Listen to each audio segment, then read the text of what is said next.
Hello, everybody, and welcome back into another post-game show here on the Hockey Writers YouTube channel. I'm here joined by Ethan Carter, who covers the St. Louis Blues, and Kerry, who covers the Colorado Avalanche.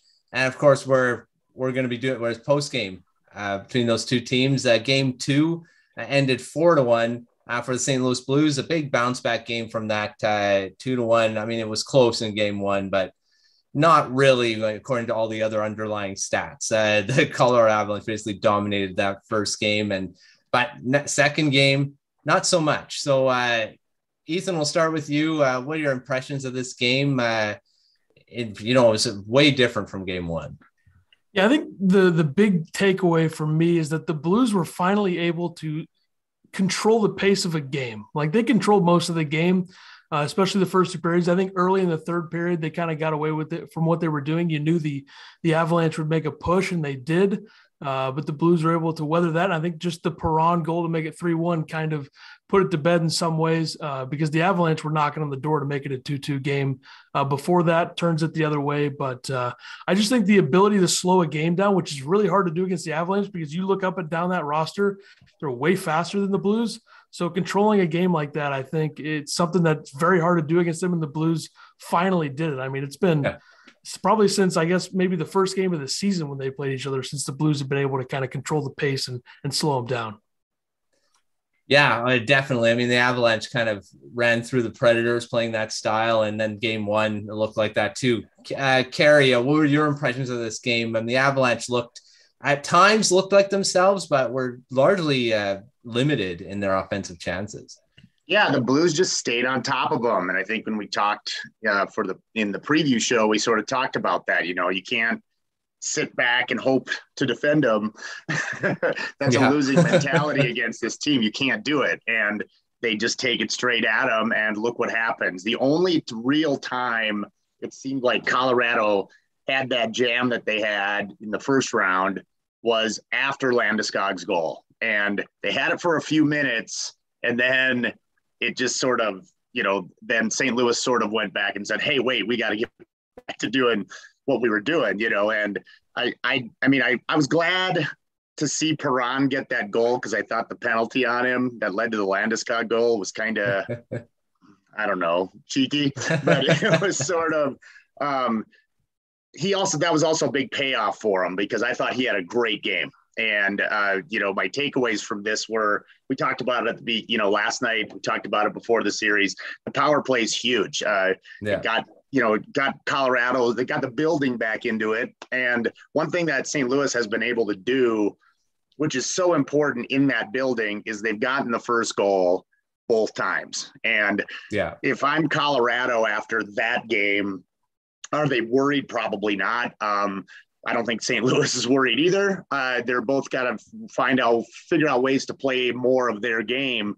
But Colorado dominated that first game and needed an overtime goal from a guy that had never scored in the playoffs before, to win it. And then they come out and get smoked in this game.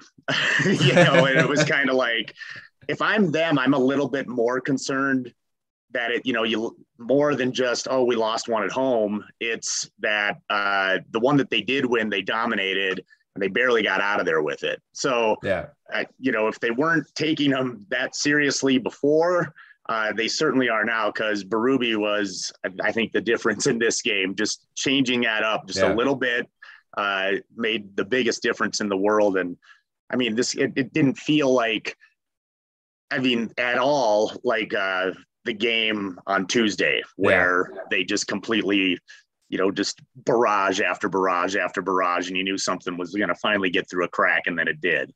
So this was it's an interesting chess game now to see how Bednar reacts to this after this one. But it was a really good game. Yeah, I mean, Ethan, those adjustments that Berube made, I mean, you've watched him coach, a Stanley Cup win, and did you notice those adjustments throughout the game? I mean, he's a veteran coach now. He sure knows how to get his guys motivated to play his game. Yeah, you could make an argument that Craig Berube has had one of the biggest impacts in this playoffs on his team, because after they go down 2-1 in the Minnesota series, he makes more adjustments to the lines and a couple other switches. They keep going with 11 forwards and 7 defensemen. And I mean, that the Blues defensive unit was really banged up against Minnesota. So the fact that he was able to make those adjustments facing off against Dean Evison, the head coach of the Wild, of course, who made no adjustments, was kind of a big difference maker there. But Berube, I think he's getting better each year. I think that the impact that he's had this year has been the biggest impact I've ever seen him have in the playoffs, even counting 2019, just because the amount of injuries they're dealing with this season, the amount of changes he's made. Like, you move Buchnevich onto the line with O'Reilly and Perron. They were really, really good early. Buchnevich doesn't have a goal yet in this playoffs, but he's making an impact in different ways, which is what they brought him in to do. He's not here to be a 50 goal scorer. He did have 30 in the regular season, but the adjustments have been tremendous. I think, moving Saad, Thomas, and Kyrou back together, that line was really good against Minnesota late in the series. A lot of speed on that line. And I think Saad is a perfect player to play next to Robert Thomas, because Robert Thomas doesn't look like a very confident player right now, but he has goal scorers on each wing, and I think that'll help him get it going again. But just the adjustments with line changes, and I think kind of telling the guys, getting the tape showing, I mean, you can't back up. You can't skate backwards too much against Colorado, and they did that in game 1. They let Colorado, do whatever they want, really, with the puck, and the Blues got to be a little bit more forceful in the neutral zone, and I think they were tonight. So there's a lot of different adjustments he makes, whether it's game style or lineup changes, and they've been working all playoffs long. I mean, on top of that too, down 2-1 going to Binnington too, it's just everything he's done has been, and Binnington's been the X factor so far in the series. He's been great. And I mean, Colorado got a little bit unlucky on the first 2 goals. That's a bad rough stretch there for the pairing of Sam Girard and Josh Manson sticks, because they both, both of them come off of them. But that's how you got to score against those guys. And I mean, the third one, I think that the Perron goal, I think Kemper probably should have had. But when you look at, like you said, people are going to forget. There was a couple of those games where against Minnesota where St. Louis was without, they were at 3.5 of their top 4 defensemen were really banged up. So, I mean, just being able to navigate this just really shows how far this guy's come as a coach, I think. Mm-hmm. I would agree. For sure. And looking at the players that came to play in this game and stepped up, Jordan Kyrou scored his 5th goal of the playoffs. Perron, he had a couple more as well. I mean, those two have been rolling all playoffs. I know Perron he wasn't named an X factor in it, but he was, he's been an X factor in these playoffs, and Kyrou just keeps growing as a player. Ethan, what do you think about those two, how they've played in these playoffs, and they're already making a difference in this series? Yeah. Perron, just being in St. Louis, just every single stint he's had here has just been unbelievable. Obviously, winning the cup here was great for him, and just how well he's played in this playoffs. He's got 7 goals. It's just, he does everything he needs to do as a veteran player in this playoffs. And just him and Ryan O'Reilly together is pretty much, I would say, the only 2 players that have been on the same line for the entirety of the last 4 seasons have been those 2 guys. They'll play with any winger. They were playing with Braden Shen or playing with Brandon Saad or anybody that the Blues have had in the last few seasons. But just David Perron, he's becoming somewhat of a St. Louis legend, I think. I don't know. I wouldn't say icon, because there's a few, you got to reserve that for a few different guys. But Perron has just been great. Every stint here, the people love him. And he scores pretty much every type of goal you can. He can snipe one. He can, hit one with a one-timer, get a little greasy one. You saw that a little bit late there. But then Jordan Kyrou he looked like a shell of himself after the All-Star break, and he's kind of been able to come back and figure that out. I think he's got too much talent, too much speed, and too good of a shot to not, contribute. And he's done that, did that tonight. Obviously got a lucky bounce on the goal that he scored, but he's been really good. And I really like him playing with Robert Thomas. I think those 2 are kind of the future of the franchise at this point. Yeah, very impressive. Kyrou's speed has always impressed me whenever I've watched him. So, and he's, like you said, he's got that shot. So it's going to be interesting to see how they keep rolling. If they keep rolling throughout this series, that's a great start in game 2. Let's look ahead to game 3, which is in St. Louis. Kerry, what do you think the Avalanche have to do to bounce back from this? I mean, they've got to start being able to adjust. They got to do some adjustments now and try to get through that defensive work that the Blues have showed in game 2. They got to quit letting Jordan Binnington play the puck. Whether it's that cross rink dump into the cross corner. I don't know. I mean, he killed him on that first goal. Was essentially him setting that play up just by playing it out of the back. And when they're doing that when he's back there playing it, that slows them down. I mean, just because they can get so much generated from behind the net. I mean, Rantanen gets a lot of stuff that, when they're cycling back there and all that stuff, if Binnington isn't even giving them a chance to get some of those plays even started. I mean, when you look at the Kyrou goal on the replay, Nathan McKinnon's 200 feet away, and it's all because Binnington made that play back there.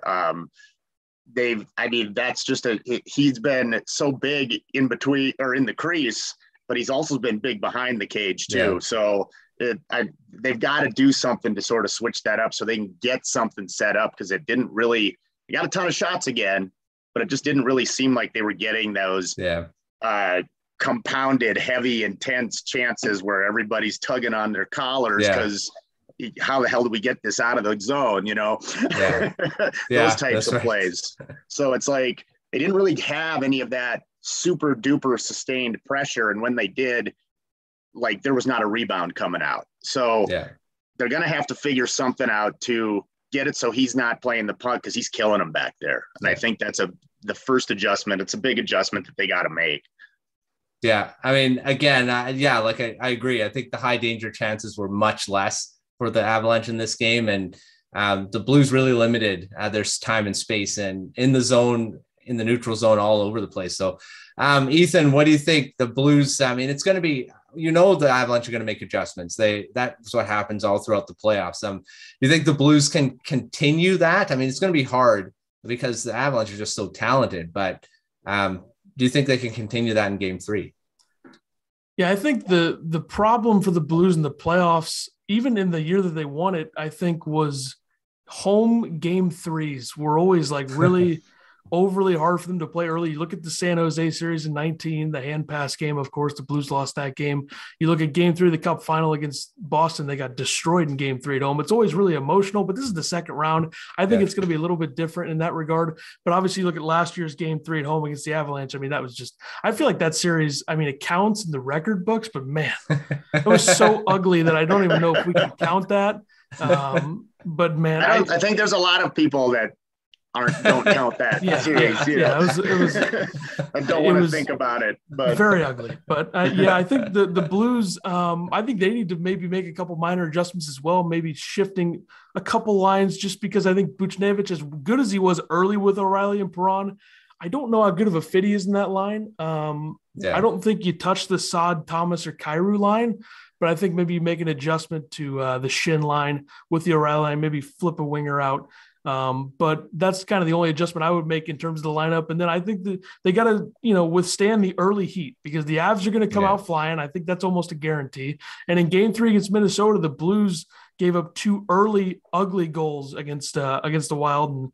And then they obviously made the change to Binnington. But like Kerry said, Binnington playing the puck is that's the number one thing people bring up when they talk about Binnington and Husso. Husso can't play the puck like that. Binnington takes it to another level, and it really changes the game. And that's one of the bigger reasons why I think Berube was we got to change something here. And to go along with it, Binnington is, looked like himself from a few years ago and made major saves. So that's pretty much what they have to do, just withstand the early heat, because the Avs are going to bring it. Yeah, and it'll be interesting to see now, in reaction to this, to see if they pop, because they did it a little bit in the third period, if they popped Landeskog up onto that top line with Rantanen and McKinnon, where he's played predominantly for the last, 3+ years. So it'll be interesting to see. And it's not like Nichushkin has stunk up there, and Landeskog, of course, scored the goal tonight. So, but it'll be interesting to see if they do any tweaks like that. But I mean, just looking from game 1 to game 2, I mean, the only thing that happened was Wednesday. And like, yeah, there were so many shots on goal by the Avalanche from their defensemen in that first game where, I mean, like in this game tonight too, they've got, Makar had 5, Byram, Johnson both had 3. I mean, you're sitting there looking at, that's what, 8, 11, 12, 14 shots of their, 31 tonight came from the defensemen. It was just like that on Tuesday too. They need to get more. We talked about this in the preview too. They need to get more from that depth scoring. The top 2 lines are going to be fine. They're going to get points here and there. Makar is going to get some points too, of course. But it just seems like, that third, fourth line, they got to get something, or at least hit a post to scare them or something. There's got to be something there. It feels like. Yeah. Another adjustment, I guess, they have to make. Yeah. We'll see what adjustments both teams make because, this series has gone from looks like the Avalanche was going to run away with it. Now we're an even series, not just on the score, on each game, but I think an even in that both teams can play against each other now. And we're going to see a tight battle, I think, for the rest of the way. So it's going to be fun. So game 3 goes Saturday and it's in St. Louis this time. So we'll see what happens. And we'll see you next time on another post-game show. Thanks, Ethan and Kerry, for coming on another edition of this and on the YouTube channel. And make sure you're checking out all the coverage on the hockeywriters.com for this series and all the others. And we'll see you next time tomorrow for another post-game show for the games that will be going tomorrow as these playoffs keep going.